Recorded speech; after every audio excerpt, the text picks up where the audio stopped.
வணக்கம். தமிழ்நாடு போல் தெரியுதுங்களா? எங்கே நம்முடைய நெற்களஞ்சியம் எங்கே? தமிழ்நாடு தான்.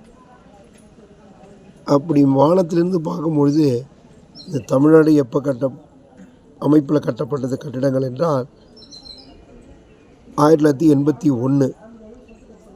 எவ்வளோன்னா கிட்டத்தட்ட இதனுடைய ஏரியா 1000 ஏக்கர், 1000 ஏக்கர். சரிங்க. ஒரு அழகிய தோற்றம். அதில் 5 துறைகள்: கலைப்புலம், சுவடிப்புலம், வளர் தமிழ் புலம், மொழிப்புலம், அறிவியல் புலம். அதுதான் இருக்கிறதுலே மிகப்பெரிய நூலகம். ஒரு சரஸ்வதி நூலகமும் அங்கே அமைந்துள்ளது. அடுத்தது உவேசா நூலகம், சென்னை.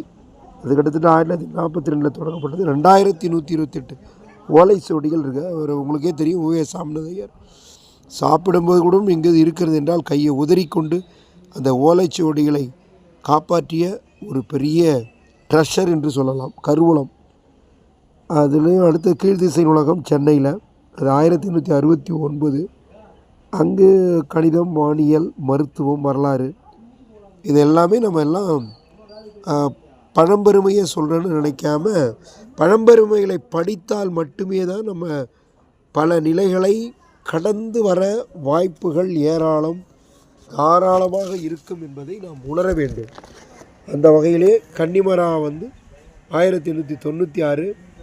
அடுத்தது அது 6 லட்சத்திற்கு மேற்பட்ட நூல் இருக்குங்க. எங்கன்னா உங்களுக்கே தெரியும், எக்மோர். அதுவும் நம்முடைய அந்த ஜூ, வண்டலூர் ஜூவும் சென்னை போனால் தலைநகரில் மறக்காதீங்க, அந்தளவுக்கு சிறப்பு வாய்ந்தது.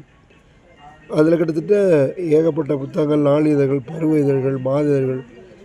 3rd ஃப்ளோரில் 3ஆம் ஃப்ளோரில் மறைமலை அடிய நூலகமும் இருக்குது. இங்கே மறைமலை அடிகள் நூலகம். அடுத்தது வள்ளுவர் கோட்டம்.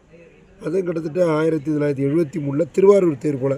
இது பாருங்கள், 25 அடி நீட்டு, 25 அடி அகலம், கிட்டத்தட்ட 128 இதனுடைய ஹைட்டு, 128 அடி உயரம், 4 சக்கரம், 1 2 போய் பார்த்தவங்களுக்கு தெரியும். அப்புறம் நடுவில் 2 சக்கரங்கள் சரியாக இருக்கும். இது 1330 குறள் அடங்கியது. இதை நீங்கள் தயவு செய்து பாருங்கள், பயன்பெறுங்கள்.